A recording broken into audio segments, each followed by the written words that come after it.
claim standard deduction. They claimed itemized deduction. Itemized deduction, you add usually 4 or 5 things. You add the property taxes you're paying, California state taxes you're paying, charitable donations, and mortgage interest. The last one is very uncommon one, which is the medical deductions. All right, so what they did in 2018, they said, so in 2017, you can add all 4 things and you have an itemized deduction of $80,000. That's great. I have $10,000 property taxes on my house.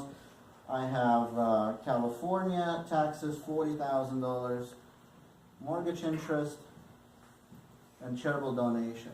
Now, this year, 2018, the bad thing that happened for California residents, because we're paying a lot in California property taxes, and we're paying a lot in California state taxes, they capped that at $10,000. It's hard to see, sorry, yeah. You said that in 2017, itemized combination was up to 80? No, it's unlimited, It's yeah, unlimited, you right? pretty much go, there are some limits, AMT and others, but you pretty much add 4 things, and there's no caps. And Well, 2018, the big negative things for us is they capped that at $10,000, right? So if you have property taxes at $10,000, plus you have California state taxes, $30,000 that you're paying. Last year, you could take all $40,000 as itemized deduction. This year, maximum $10,000. So everybody who owns their home here, their property tax is probably close to that number already. And then any state taxes you're paying, the maximum you can put for 2 is $10,000. All right, well, if you cap this at $10,000, which is, again, property taxes in California, state income taxes, what else is left? Mortgage interest, unlimited, and charitable donation is unlimited. But I have to hit $24,000 or more to be able to say I'm going to do an itemized deduction. Otherwise, I'm taking standard deduction of $24,000. So it pretty much came down to, if you own a home and it's your primary residence and maybe one other home, and you have a mortgage, then you'll still do the itemized deductions because you have $10,000 on the property taxes and California state income taxes. Then mortgage interest is unlimited, and then a charitable donation is unlimited. So you have to watch in 2018 and going forward. First, you need to ask yourself, do I have a mortgage interest on my primary house? If the answer is yes, then you're probably going to do itemized deduction. Second is, if you don't have a mortgage interest and you are charitably inclined, well, you got to be careful, because first $14,000, you don't really get any tax benefits.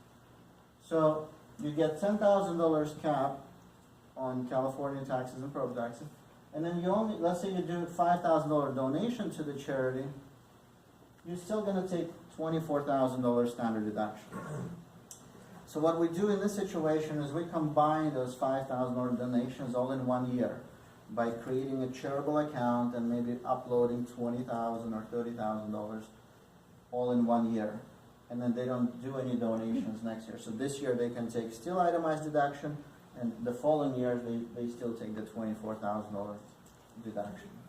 Yes, please. See, if you itemize your deductions and you have a lot of medical expenses, can you deduct the medical expenses or not anymore?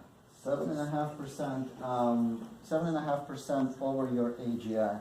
So let's say if your AGI is 10,000 and your medical expenses is let's say 12,000. Anything above $7,500, which is 7.5% of 100,000, is deductible to you. Yes, so that's a 5th deduction that you can have. But you have to have a lot of medical expenses. So health insurance cost is part of that. You can whatever premiums you're paying for health insurance. But it's only people with low AGIs still getting a medical deduction, because they have to meet that 7.5% gap. All right, so enough of the bad stuff. Ready for the good things? good changes with the taxes for 2018. Any questions about itemized deductions? Pretty straightforward, or? Yes, please.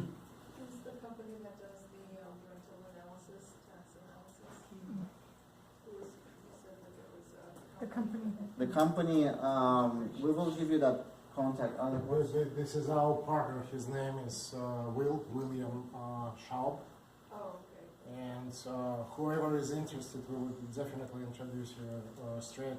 Give you contact. Yeah, and he represents, I don't remember exactly the name for the company, but this is huge all states operating company. And they do it with no money up front.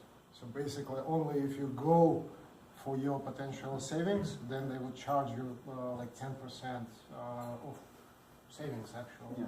But you do not have to pay anything upfront. Yeah, they have a minimum of $1 million value for the businesses. And if you have any restaurant businesses or any other equipment type of businesses, their Real analysis. estate is great. He loves to help people with real estate. Yeah, but if you have other businesses also, they do all kinds of other analysis, like hiring employees, you get a special credit. There's like 7 different things they go through, and it's amazing. It's everybody who's going through this. They love it and they participate. One of 7 things. Yeah. Because the credits are out there, you just don't know, and CPAs don't know that either. They don't want to mess with it. They don't know every single thing in it. So this company, they specialize of knowing all the deductions that's out there for businesses, and they will analyze that from hiring employees to depreciation to anything else.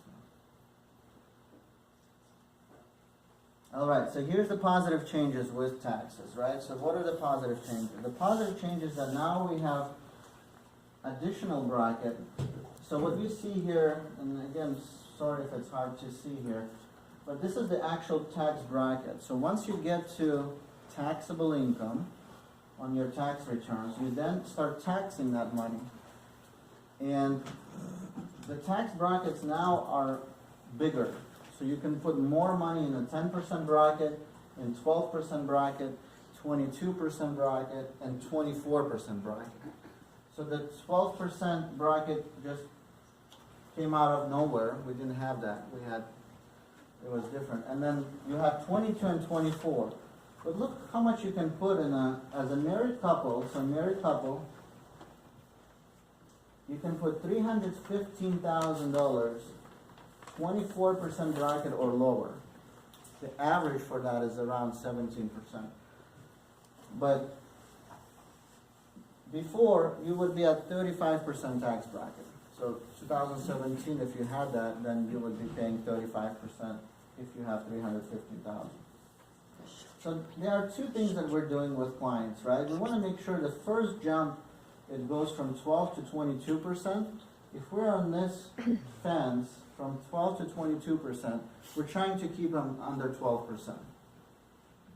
So for married couple, it's $77,000 of taxable income, plus you have $24,000 of standard deductions. So that's $105,000 approximately you can bring home for a married couple and pay 0%, 10 or 12%. So the average is around 8%. That's not bad for a retired couple who just have low expenses and trying to cover their expenses from investments, from an IRA or other things. Now, for more of a, where you have 2 people working, then you want to watch this level, right? This level is $315,000 plus $24,000 of a standard deduction. It's 24%. After that, you have another jump, 8% jump to 32%. So from 24 to 32. This is a very important level for self-employed people. So the gentleman had a question about, what changes for self-employed people. After $316,000 of taxable income, you start losing that 20% write-off. So if you have a self-employed income and it's $500,000, you don't get that 20% write-off. Now, there are a lot of things that you can do as a self-employed person, much more than as an individual who's getting W-2, to get you back to 315. It's starting with the basic retirement plans, like a 401k plan. the basic one called SEP IRA account, the second one called self-employed 401k plan. So SEP IRA, you can only do like 20% of your net earnings. Then you have self-employed 401k plan, you can put up to $54,000 in there. And then if you want to get even more company, you can create a defined benefit pension plan.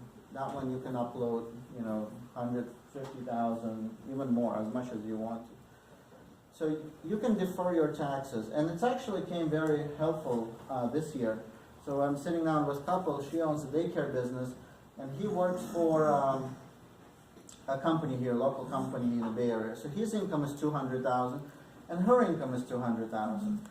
His income is W-2, we max out 401k and everything, and her income is self-employed daycare business income.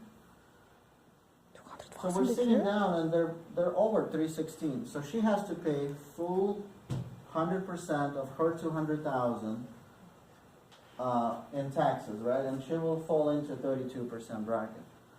So what we had to do by the year end is create a self-employed 401k plan where she can put up to 54,000. And in April, we'll decide with her CPA how much actually she needs to put there to get her back to 315.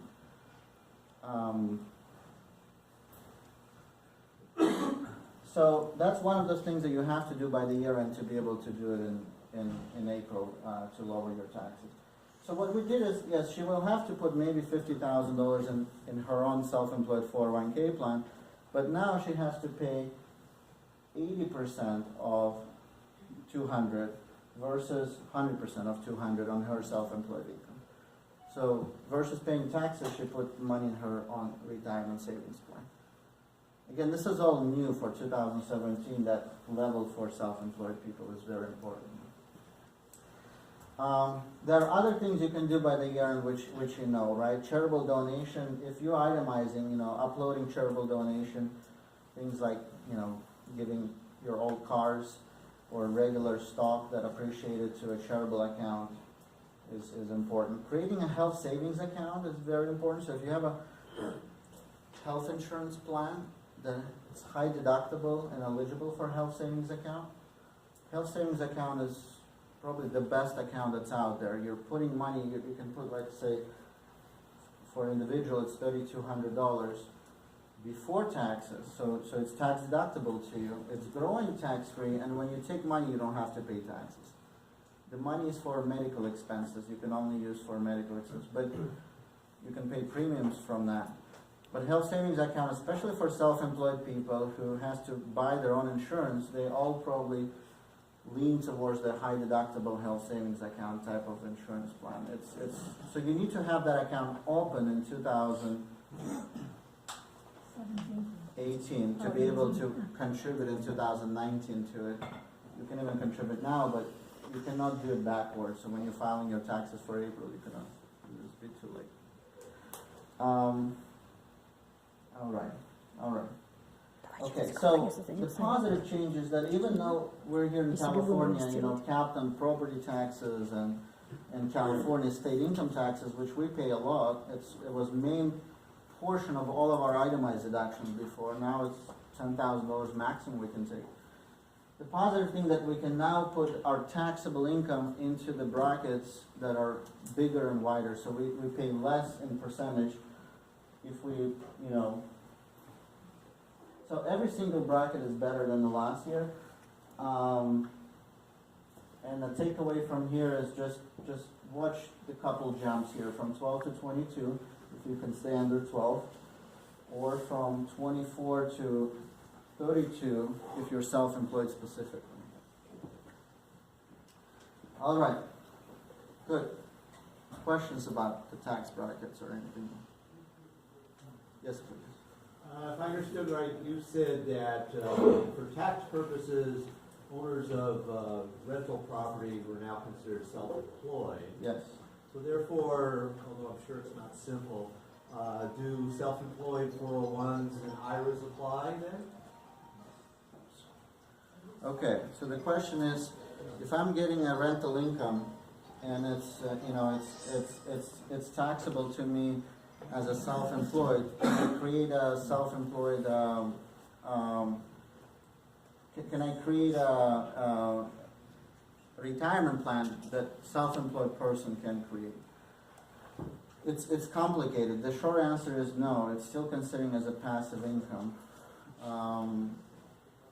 Unless you do some planning ahead of time and create a corporation and you are in that business of doing real estate. So for example, you are a realtor or you are a property manager, so you're spending 750 hours or more, It's no longer passive. then you can do that. Yes, you can do all of this. But if let's say it's my kind of side business, then you can. And you cannot say I have two things. They want to make sure that you're spending 750 hours plus. If you have another job on the side with W-2 or anything else, that's hard to prove. But let's say I'm working and my wife is not working, then she can claim that. That she's managing a property and doing other things, and then these plans are available to you. What plans? And you would be filing jointly or separate? Say again, I'm sorry. Никто не File it jointly or separately. Oh, all this jointly. Every time you file separately or married filing separately, taxes are worse. So you never want to do that. Your brackets are lower. There's all kinds of other problems when you married filing separately. So they get you on both sides. Don't do that. It's always better to file married filing А что jointly списывать-то? for Какие two расходы? couples. For a couple. Are you also a CPA? I'm not a CPA. I'm certified financial planner, but I have 10 different degrees and licenses, and I did go